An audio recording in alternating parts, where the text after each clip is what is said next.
Chapter 10 Madonna, an old-fashioned tale of romance.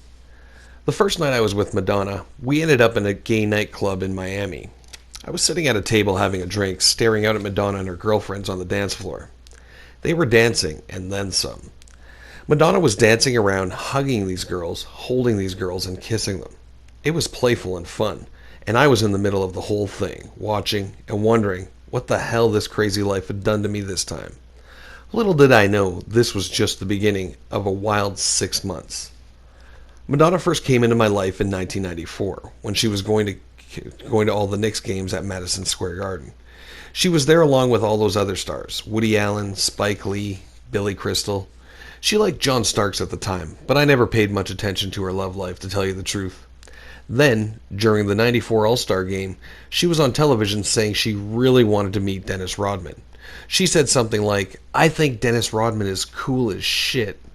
I think he's his own person. I think he's for real, and I want to meet him." I wasn't even in that All-Star game. I averaged 18.3 rebounds a game that season, led the league, of course, but I didn't make the All-Star team. From there, it was about 3 months of this public relations person talking to that public relations person, trying to set up a meeting with Madonna and me.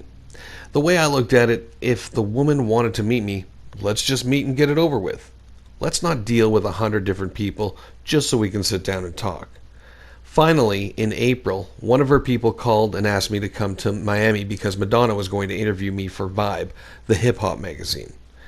They told me the magazine had assigned her to do an interview of me, and it was supposed to be the cover story, with photos of the interview, for the June 1994 issue. To be honest, I thought it was all a bunch of bullshit. I didn't think it would ever happen. What did this woman want with me? The PR people were jockeying around forever trying to figure out how we could get together. The whole time they were telling me she was doing her research on me for this interview. I didn't believe a word of that, to tell you the truth. But when it came time to go, I figured, what the hell, another adventure. Because this was during the season. The plan was for me to fly it from San Antonio to Miami after practice on a day off to do the interview and the photo shoot and get back to San Antonio in time to be at the game that night. I went with my friend Brian Rich down to Miami to meet her and stay at her house. I wasn't going to let Brian miss out on an opportunity like that. When we got there, we went to the door and a girl, Madonna's manager, answered. We went in and Madonna came down the stairs to meet us. I looked at it just like anybody else, just another person. I wasn't all starstruck about this thing. I said, "I'm Dennis," and she said, "I'm Madonna," and we both said, "Great." This was Madonna and all that, but I was like, cool, Madonna, no big deal. This wasn't like my dream or anything, and I couldn't imagine it was hers either. I didn't like her work at all. I didn't like her music. I told her that too. I thought she was a brilliant entertainer, but her music wasn't my style. She changed with the album called Bedtime Stories. It was pretty cool, but a lot of people didn't accept it. After we went through the introductions at her house, she did the interview. She sat there and took notes and everything. She had questions ready, all written down. After we did some of the interview, they started doing the photo shoot, and we were just all over each other. From the first photo, we were covering each other. I didn't care if it was Madonna or not. To me, it was just another girl, and we were on each other. They ended the photo shoot before we got too carried away. We ended up going out to the gay bar. That was an experience. She wasn't mobbed there because the people knew her and were used to her. She liked to go to familiar places in Miami, places where it wouldn't be a huge deal for people to see her. Eventually, we went back to her house. I got in the house and headed for the spare bedroom. I was all set to just go in and crash. Brian was all ready to sleep in there. Before I could ask where I should go, Madonna looked at me all sexy and said, "You're staying with me in my room." There was no doubt she wasn't going to let me go in that other room, whether Brian was in there or not. Then she shut the door and told her manager, "He'll be with me." So I laid my head where all the other mongrels had. First thing you know, boom, we're messing around. We sort of picked up where we left off during the photo shoot, except this time there was nobody watching. After we kissed for a while, she stopped and looked at me. "Are you going to eat my pussy first?" she asked me. I said, "Oh, Is that the way it is? That's the way it is, she said. Believe me, I won't do that, darling. She said, you aren't going to just eat me out? That's what I like to get me ready to go. I said, nope, can't do that. She said, I like someone to eat me out and get me loose. I didn't do it. I think she was a little surprised that I said no to her, but I did. I said no to Madonna. A lot of guys don't believe I could turn her down, but I did. It didn't end there, though. She got over it. She started stroking my shaft and getting into it, and before long, I was inside her and we were fucking. I would say I was making love to her, but you don't make love to a woman the first night you meet her. We went at it for a while, me with Madonna, right on her bed. I could tell she liked it because she was into it. She wasn't an acrobat or anything, but the sex was good. There's some passion there, and she isn't afraid to let it out. At that time, I figured that would be the end of it, that I was just another in a long line of fucks. Brian and I flew home the next morning, and almost as soon as I walked in the door, Madonna called. Then she called again, that night, and again. She called and she called and she called. She called non-stop, and she sent me faxes all the time. This was pretty wild. I didn't know how to take this. What I had thought was an excuse to get together with Dennis Rodman became a real relationship. She wanted to be romantic. I thought she was looking for sex, but she was looking for someone to take care of her. It wasn't about being nasty or kinky. She was looking for the right man for her, and I was the prime chosen one. There was one thing she brought up all the time. She wanted to have a child. She talked about that from the beginning. She called me the prime physical specimen for her child. She wouldn't let me wear a condom. Never. She wanted to get pregnant really bad. She would send me faxes that said, I really want to be with you. I miss you. Regular stuff like that. But then there were others that said things like, I want every drop of your cum inside me. I won't let it go because I want to have your baby. Madonna talked all the time about having a baby. All the time, bro. She wanted it so bad. So bad it was hard to believe. I think she wanted every bit of Dennis Rodman. Marriage, kids, everything. She felt she had finally found the one she could be on the same level with, and she wasn't going to let it get away. She was the one who put forth all the effort into the relationship. When she first decided to get us together, I think she just wanted to find out what kind of person I was and then fuck me. At first, I think that was her intention. She didn't really want a serious relationship as far as I could tell. It was just going to be a fling, and that was it. As it turned out, the Vibe magazine story was real, but it never appeared in the magazine. I found out later they didn't like the way it turned out, so they scrapped it. They were going to make it the cover stories, but the interview didn't turn out the way they expected. Our relationship had better luck than that article.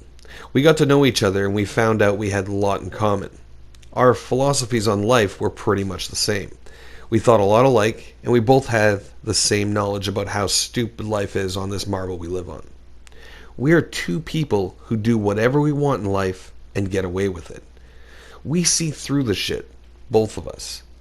Athletes and entertainers aren't all that different. We came at things from the same angle. She knows she's not going to be a sex goddess her whole life, and I know I'm not going to be a superstar athlete much longer either. You can't hold on forever, and both of us understood that. We weren't living in a fantasy world, making ourselves believe we'd have everything we have now for the rest of our lives. We both wanted to experience as much as we could while we still had it going for us, though. And we both understood the bullshit people feed you when you're famous. We knew who our friends were and who the people were who were in it for themselves. We both had a lot of experience with that. She started getting into me because she saw that I was real. She saw that I was totally unlike most of the other people she dated or knew. She saw something in me. I couldn't figure it out. What was I doing with her? It was like I was in a different world. One thing I couldn't do, though, I couldn't bring myself to call her Madonna. I just couldn't see myself saying, "Hey, Madonna." It just didn't sound right, bro. Too weird. She came up with a name for me. She called me Daddy Longlegs. I called her Tita. I don't know where that name came from, but I liked it and decided to call her that. It just came to me, and I figured, what the hell, it sounds cool. One reason she was attracted to me is because she likes basketball players. She even talked about buying a team there for a while. She was with Brian Shaw when he played for the Miami Heat. She could say she made Brian Shaw. She gave him an identity. I didn't need that. She told me Brian Shaw went around flaunting it, that he loved it. I told her, I ain't Brian Shaw. I don't give a fuck who you are, I said. If I'm with you, it's because I want to be with you, not because you're Madonna and you can help me get noticed. Basketball players to Madonna are like a ballet dancer or any kind of dancer.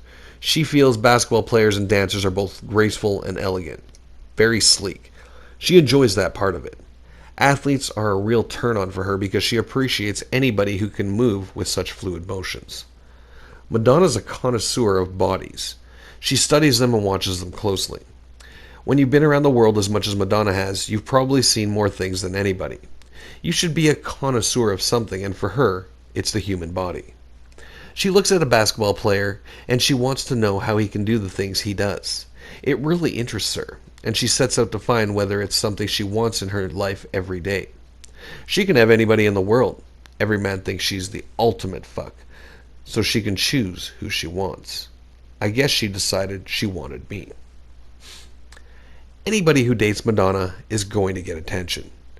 If some guy nobody knows dates Madonna, everybody is going to know him before long. When I was with Madonna, the attention was incredible. It was unlike anything I'd ever been around, and some people probably thought I was with her just to get that attention. The truth was, there was a lot more to it.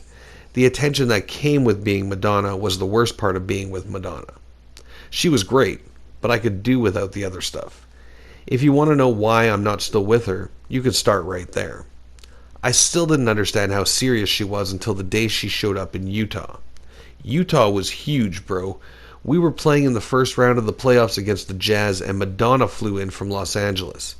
She has a house there, too, to watch us play the third game of the series. I couldn't believe that she would fly out there to watch me play basketball in bumfuck Utah. Who wants to go to Utah, especially someone like Madonna? She had come to our last regular season game, but that was against the Clippers in Los Angeles, and she was already in Los Angeles. This was a different story altogether. She told me she was coming, but I didn't believe her. I said, yeah, right, I'll see you when you get there. I was at the hotel the day of the third game, just hanging in the room, and she called and said, I'm going to send a limo to pick you up. This was some serious shit. If all you're interested in is in sex, you don't fly to Utah to be with the person. There was more to her interest in me than just sex, and I should have acknowledged that to her right away. I should have thanked her for coming, and I should have told her I understood how much of a hassle it is for her to go anywhere, but I didn't pick up on that like I should have. I figured she just had some free time and decided to come pay me a visit. I think I was still a little blown away that she was interested in me, and my mind didn't let me believe it was anything more than a fling. The third game of the series was on May 3rd, 1994. We lost the best-of-5 series in 4 games, and I got the blame, of course, because I was a big distraction again. I was a distraction because of Madonna, and I was a distraction because I didn't play in the third game. I was out because I was fined $10,000 and suspended for, as the league put it, hip-checking John Stockton. I did it, I admit it, but you have to remember the point I made earlier. John Stockton is the cheapest cheap shot artist in the league. He gives more cheap shots than anybody I know. They also got me for hitting Karl Malone. I don't think I touched him, and coming down on Tom Chambers from behind with my elbow, sort of a tomahawk job. All I can say is, it was a physical series. So I got blamed for losing that series, never mind that David Robinson didn't come to play again. I got blamed because I got suspended for a game, and because Madonna showed up for Game 3 in Utah. I didn't stay with the team in Salt Lake City. Here was my choice. Stay in the Marriott with a bunch of guys, fight the autograph hounds, sit in my room and watch television, or stay in the mountains in a 3-bedroom condo with Madonna. Which would you choose? She rented a place in a resort above Salt Lake City. The condo was gated off with a limo waiting outside the door. For me, it wasn't a hard choice. That limo was like my shuttle bus for those few days. I'd sleep up in the mountains, then take the limo down to practice or in the game, and then take the limo back up the hill afterward. I could have gotten used to that lifestyle very easily. Madonna's fame is based on sex, and she is very passionate. But she wasn't the kind who wanted to do it in 3-4 times a day. She just had to get her one good one in, hoping it was the one to make her pregnant. A lot of people would say to me, having a baby with Madonna? Look at it this way. This time you get the child support. That's how people were thinking. Nobody thought it was anything more than a couple of celebrities messing around. Other than what I did on the court, I didn't want to have anything to do with the team during that stay in Utah. I didn't even tell the coaches or team management where I was. Jack Haley was my only real friend on the team, so I told him where I was staying and what I was doing. I gave him the phone number and told him he can give it out in case of emergencies only. This was all a big deal, of course, a distraction. Same story as always with me, but the deal is, who were the ones who ate it up? The team ate it up, and John Lucas ate it up. There was Madonna sitting at the game, and everybody was just flipping out. I was like, damn, what do you expect me to do? I'm going out with her. What do you want me to do? Other guys have their girlfriends there, don't they? Or their wives? Just because my girlfriend happened to be the most famous female performer in the world, I couldn't bring her to one of the games? In Game 3, the game I was suspended, the team played terribly. We lost 105-72. It was embarrassing. Just awful. David Robinson had 16 points and 11 rebounds, but he was not a factor. You want to know how bad that game was? Jack got big minutes in that game, and he had a big game. David did nothing in that series. I watched that game up in the mountains with Madonna. We sat around that condo and watched it. I was suspended, so I didn't go. If they weren't going to let me play, I had better things to do. We never should have lost that series. We won the first game at home, then lost 3 in a row. Our season ended right there. The last game was close, 95-90, and I had 20 rebounds, but that team didn't have the heart to go any further. We blew them out in the first game, then lost 3 straight. After the final game, I walked into the locker room, grabbed my stuff, and got into the waiting limousine with Madonna. I didn't say anything to anybody. I left before Lucas could give his end-of-the-season speech. I didn't shake hands with anybody or say goodbye. My season was over. There was nothing they could tell me that I didn't already know. I threw on my warm-ups and left in my uniform. My next stop was Los Angeles, where Madonna and I hung out at her house. That was in early May, and we spent a lot of time together after that. I saw her in New York and LA. We spent a week and a half in Atlanta at the Ritz-Carlton while she was recording an album. Everyone in the Spurs organization, and some players, criticized me for taking away from the team because Madonna was there to watch me play. They didn't like it that I wasn't staying with the team. But you want to know the strangest thing about the whole Madonna deal? Everybody wanted it to happen. Everybody was so taken with her being with me. They were like little kids. I was like that from the beginning. The first time everybody saw Madonna was the last regular season game of the season against the Clippers in Los Angeles. That was the game David Robinson scored 71 points and nailed down the scoring title. Among the team, the big story wasn't David. It was Madonna in the stands watching me. I think it was a joke that everybody involved with the Spurs thought I was a big distraction because of Madonna. I was the one trying to play it down. I was the one trying to keep my off-court stuff off the court. I wasn't the one who dragged her into the locker room after that game. John Lucas was. I wasn't the one standing outside the locker room taking pictures with her. The other players were. I didn't want her in the locker room. I didn't think it was fair to make her parade through the locker room just because she was going out with me.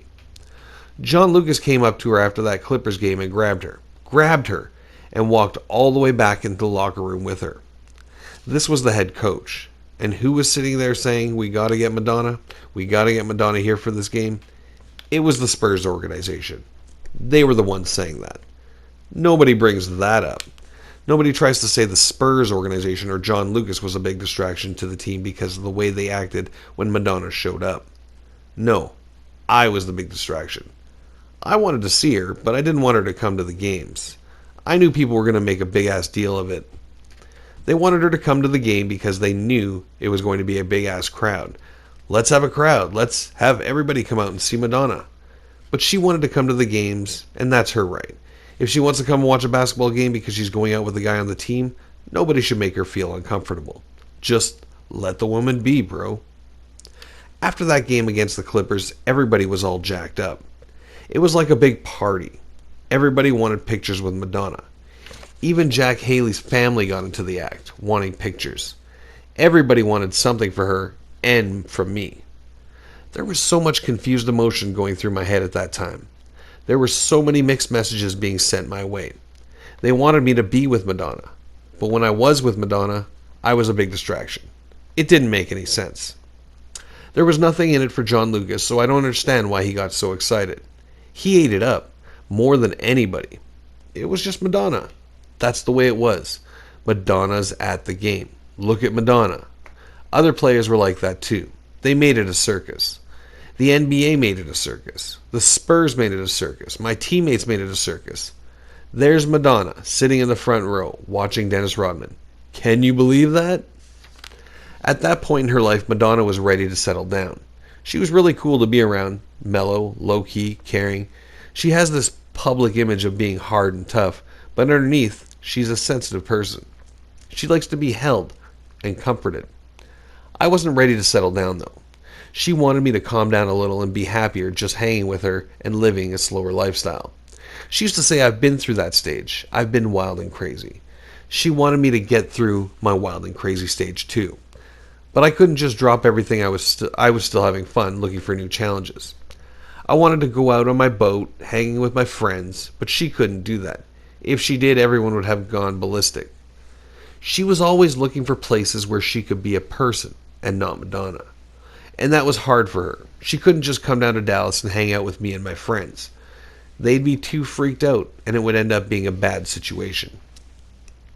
I don't have to be hidden behind closed doors. The way I look at it, if people get used to seeing something, pretty soon it's a regular thing. Before long, seeing me out in a club isn't a big deal. I tried to get her to go out, but I think she's pretty much afraid of going out. In her position, there's a little fear about what people might do to her. You never know when some crazy person is going to start stalking you. When you're that high profile, like that Hoskins guy who said if he couldn't have her, he'd slice her from ear to ear. The guy her boyfriend shot. She couldn't even go out to dinner that easily. There's always the chance people would mob her, swallow her up, and not let her move. In a way, it's sad. She's just a prisoner of her fame. She can't do the kinds of things normal people do. Almost everywhere she goes is a big fucking scene. People notice me and bother me for autographs and everything, but I'm not going to let that keep me from doing the things I want to do. If I want to go out, I'll go out. If I want to be as normal as I want to be as normal as I can be. Madonna can't really do that. There are just a few places she can go to be normal.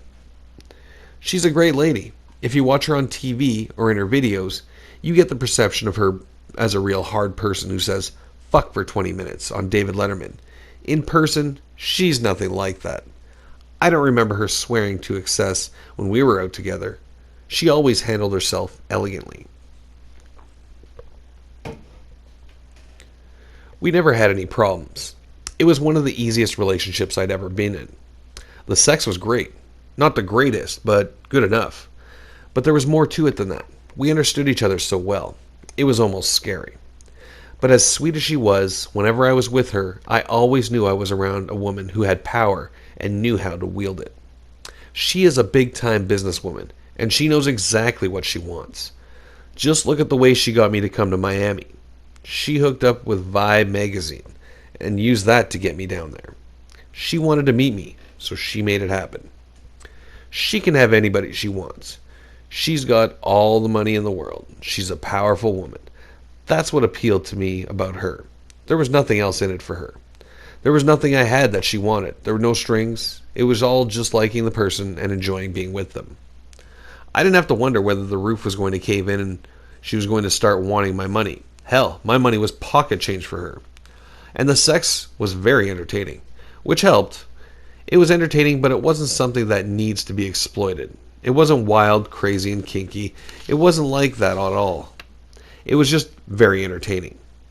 Everybody thinks she would have the greatest, wildest sex in the world, and every guy wants to sleep with Madonna. I got to where I didn't think of her that way. We were comfortable together, and the sex was perfectly natural and satisfying. She wasn't an acrobat, but she wasn't a dead fish either. I have to come clean on one thing. The whole time I was with Madonna, I had a girlfriend named Kim. She was living with me in San Antonio, but the relationship was messed up because I thought she was lying about who she was. She also kept saying she had all this money. It turned out she was feeding me a bunch of lies, and that made it easier for me to see Madonna with a clear conscience. Kim knew I was seeing Madonna, and that caused some problems. She knew our relationship was dead. She saw all those faxes and letters from Madonna. She knew I was talking to Madonna all the time. We broke up, and I started seeing Madonna more. After we broke up, I took Kim to Las Vegas. I wanted to go to Las Vegas, and I didn't want to go by myself, so I took Kim. The first night we're there, Madonna's assistant comes up to me at the craps table and says, "There's someone who wants to see you upstairs." She didn't normally travel with an entourage, but she brought it along this time. I'm thinking, oh God, and Madonna was right there? She tracked me down in Las Vegas. I'm there with Kim, and Madonna found out and followed me. She was not only there, but she was in the room right next door. She found out what room I was in and got herself hooked up with the one next to it. Madonna knew I loved Las Vegas, and when she found out I'd left San Antonio, she went to Las Vegas. I guess anybody could do that with me because I'm pretty predictable that way. When I go party, I go to Las Vegas. When I go to Las Vegas, I stay at the Mirage. Madonna figured that out, then found out what room I was in and got in on the next door. I told you, she's one woman who knows what she wants and knows how to get it. So after Madonna's assistant got me, I left the table by myself and went to see Madonna. We were in the stairwell and she was saying, "You love me, you want to be with me, leave with me right now and forget your girlfriend." So what did I do? I think, obviously, I did the right thing by going and getting my shit and leaving with Madonna. We got on a plane and went back to her house in Los Angeles. Kim got home okay, but there wasn't much left of our relationship after that. Madonna has done a lot for gay people, and I've tried to do the same. She expresses it in her music, and I expressed it by getting the AIDS ribbon colored into my hair during the playoff series against the Lakers my last year in San Antonio. Madonna and I are similar in some ways. Madonna sometimes acts bisexual, whether or not she is, and only I think of myself as being bisexual in my mind only. Madonna is not addicted to sex. She doesn't go out to a club, pick out a girl, and say, "I want to sleep with her tonight." I think she expresses it in other ways. If she wants to be caressed by another woman, then she gets caressed by another woman. But she doesn't go looking for a woman to do kinky things with. She always asks me, "Do you like seeing me together with my girlfriends?" I'd tell her right out, no. I think she liked that more than anything. All the guys she's with are usually into that. That was a big turn on for them. They wanted to be with her when she was with her girlfriends. I wasn't interested in that, and I didn't have the chance if I was interested. She never hung out with her girlfriends when I was with her. After that first night at the gay club, I didn't want to see her with another girl, the whole 6 months we were together. It's not because I controlled her. No way. She just wanted to be with me, and me alone. When we were together, we had a good thing. Jack Haley used to go out with us sometimes. Afterward, he'd always say, "You guys are in love, bro." She had to pick and choose the places we could go out in public. We tried to go places where she was used to being seen. Gay clubs, small bars near her house. I always wanted to go somewhere else, somewhere bigger with more people. I think Madonna started to realize I wasn't going to settle down. I told her that too. That was one thing about this relationship. We were totally honest with each other. I told her that her house in Los Angeles sucked. It just didn't feel like a home. It felt like a cold, empty place. Not a place you could feel comfortable just hanging out in. Her house in Miami was great though. Huge, right on the water, just perfect. She told me if you get traded to Miami, you could stay here. Just move into my house. I told her, "I can't stay here. This isn't my house. If we were together, this is your house," she said. That's the way she treated me. She was a very generous, very open. She was very generous, very open. I think she'd been hurt in the past and didn't want to go through that again. So when she found out somebody she was comfortable with, she really wanted it to work. I didn't look at her as Madonna, and I think she appreciated that. I looked at her as a person who was successful, but vulnerable, just like everybody else. She didn't push me, other than showing me she cared about me. But it was clear the opportunity was there for marriage, if I had been thinking that way. Sometimes, I don't know why I didn't follow through and go after her more seriously. I liked her because she had a brain, and she made her name and money on her own, just like I did. In the end, it didn't work because I didn't want to be known as Madonna's playboy, her boy toy. I didn't want people thinking of me as Madonna's quack quack duck in the bathtub. I didn't need to be thought of as something she could just play with whenever she was ready. I know she didn't think of me that way, but a lot of people looked at it like it was. That bothered me, I admit it. Normally, I don't give a shit what other people think about me, but this time, I just didn't think I could deal with it. Maybe I gave in to appearances on that, but I think being Mr. Madonna would have been a tough thing to overcome. I didn't want what I had created on my own to be mixed up with what being her mixed up with what being with her would have created. It was a very confusing time and sentence. I admit that, but I just couldn't see myself getting very seriously involved with her, knowing everything that would have come with it. I think I've created an image where everybody recognizes Dennis Rodman for Dennis Rodman and not for Dennis Rodman with Madonna. If I was with her, everything would have always been linked with her. Besides, I don't know if I could have made the commitment she wanted. I don't know if I could have been there as much as she would have needed me. She was looking for a guy who was going to be her right-hand man, her soulmate. She wanted someone who could be there to protect her. I still have feelings for her. I still think back to things she said, the way she felt about certain people, and sometimes I wish I would have done more to make it work. She lives in a world where all anyone thinks about her is that she's wild, sexy, and crazy. But there's another side to her, a softer side she keeps to herself. I got to see that side. We had so much in common. Everything she's doing, everything I'm doing, we're a totally perfect match for each other. I thought we were, and she knew we were. I would tell people, I think she's in love with me. They'd say, you've got to be kidding. No, I'm not kidding. She hadn't been in love with somebody that much since she was married to Sean Penn. I came along at just the right time, and I think she thought she found Mr. Right. We don't talk anymore. I think it hurts her to talk to me now. I'm not going to force the issue. I've tried and it didn't work out the right way. But now I don't force the issue at all. If she wants to talk, she can call me. She knows where I am. She knows how to reach me. I think more than anything, she won't talk to me because it would really hurt her. She knows she has these feelings for me, or at least she did, and now everything is broken. It's shattered in her face, even though I didn't want it to. I just want to have my own identity and not have to live my life in the shadows of her fate. I think that overcame any feelings I had for her. She used to always say, you have to understand, people are always going to say things when you have a relationship with me. They're going to say you're doing it just to improve your status. I've got no problem with people saying that, I said, but I don't want you doing certain things to help me. That's what I told her. I didn't want anybody to think I was piggybacking on her. I thought about it a lot, and I knew that a lot of the shit I would have gotten because of Madonna. I don't want that. I'm not one of these leeching son of bitches. I want to earn everything I get. She didn't become angry with me, just sad. I put some effort into it, but only when it was on my terms. I never took it too seriously because after we had fucked and been seen together, I couldn't figure out what she wanted with a guy like me. I can't compete with any of these other guys she's had. I still think of myself as this guy who had to claw his way up from a job as a janitor to get anything in life. So to be making a decision on how serious to get with Madonna was more than I can handle. There was more to it than just a game. I wasn't just trying for a good score. It wasn't a game. So I made love to Madonna. That wasn't what I was after.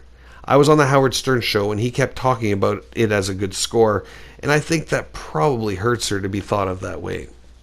When I was with Madonna, the attention was unbelievable. Everywhere we went, there was a collection of photographers. Everywhere we went. I was like, no way. Everybody wanted that relationship so bad. When they first learned about it, you can almost hear them say, all right, this was something. This was the biggest thing the NBA could ever hope for, to have the two craziest people in the world be together. When we first got together, I pictured her house being covered with photographers. but they didn't hang out around her house. It wasn't that bad. It was just whenever we went out, there they were. I don't know how they find those things out, but they just appeared like magic whenever we got to a restaurant or club.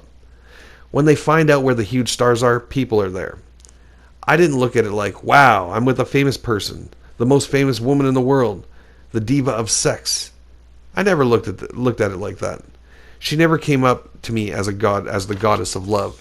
It was more like coming upon somebody who was just so unique. It's very rare that you can find somebody to go out with that is truly unique. When we were together, it was a lot of fun. It was great.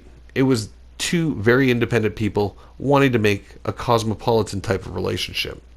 We wanted to have independence together. At least I did, along with everything else. Since then, I found that a lot of girls want to be with me because they know I was with Madonna. They think that's cool. They think since I've had a so-called goddess of sex, they want to see if they can compete. Whenever I hear that, I just laugh. I can't understand why people care about that kind of shit. Madonna was the ultimate celebrity girlfriend, I guess, but I never thought of her like that. I never dawned on me like it wasn't Madonna, Madonna, Madonna. I dream of her and lust over her. She was a cool chick. Once I got to know her, that was about it. The whole power thing wasn't part of it. Everyone says she dumped me, but it was the other way around. Everybody assumes, because it's Madonna, that she dumped me. She dumped me because I wouldn't see her so many times. If you want to call that her dumping me, go ahead. Madonna and I had one last chance to get back together during the summer of 1995. We were together for 3 days in Los Angeles after everything had fallen apart and we had gone our separate ways. I didn't think we'd ever spend any time together again, but we wanted to see if we could make something out of it. There was still a spark there, and we needed to see if it would catch fire. I came out to LA for a week and stayed at the house, Hotel Nico. She came to see me 3 straight days, and we talked about it. There were paparazzi everywhere, just everywhere, bro. Jack Haley came to visit me, and I was carrying his baby boy. He was 6 months old out of the hotel. All the paparazzi and reporters were yelling, "Is that Madonna's baby?" It was wild. The child was white, blonde, and blue-eyed. Good call on their part. Looked just like me. When she came to talk to me, it had been almost a year since we'd been together. She came and we just talked. It was nothing sexual, no talk of having babies or anything. We just talked, trying to see if we could work this thing out. I guess we found out we couldn't. After that week in Los Angeles, when nothing came of it, everybody said, "Oh, she really kicked him out this time." I was there, and that's not what happened. Nobody understands that. She's Madonna, so everyone automatically thinks she gave me the boot. I heard her during an interview ask, kind of playfully, "Do you think I should marry him?" It sounded to me like I didn't have any say in it. I was sitting back saying, "No, I don't think you should marry him," without him saying something about it. I didn't want Madonna the rock star. I've had her, done her. It was great. What I wanted was the cool person I hung out with and shared some great times with. In the end, we found out there was too much in the way for that to happen. I don't think it'll be dead between us until she gets married. Then it might be dead. But there were so many strong feelings there. It could happen where we get back together. If I wanted Madonna right now, if it went out, all assault, calling on the brigade to get her back, she would respond. If I cried out and said I long for Madonna today, something would happen. Believe me, bro, that's what happened the last time. The whole time I was with her, I couldn't get one thought out of my mind. I had no business in this situation. I wasn't starstruck, but at the same time, I didn't know how something like this had happened to me. Of all the unlikely things that have happened to me, getting out of Dallas, making the NBA, becoming a star, this was the hardest to understand. This was Madonna, a romance with everybody watching. I'd tell her, "I shouldn't even be here. You want somebody else. You don't want me. You can do better than me." I always told her that, and she would say, "I think you're good enough. You're good in bed, and if I find someone who's good in bed, I feel comfortable with them. You're it." I've been trying for a long time to stay normal, to be treated like a regular person. Being with her, that was impossible. I couldn't be normal. I would have had to fight all those old battles all over again. At one point, she came up with the idea that she was going to drop everything and move to San Antonio. She was going to come and live with me in my house. She saw that as the solution to all her problems. I was going to make it easy for you, she said. I was going to bring my life to you, but you just wouldn't take it. She would go on and on about that. She would cry for me, and I knew she was serious. The problem was, I just couldn't respond to it. It just wasn't there, bro. I just didn't feel it. I just couldn't be Madonna's boy. In the end, when I had to make the decision, I couldn't give up everything. I had to chase that dream.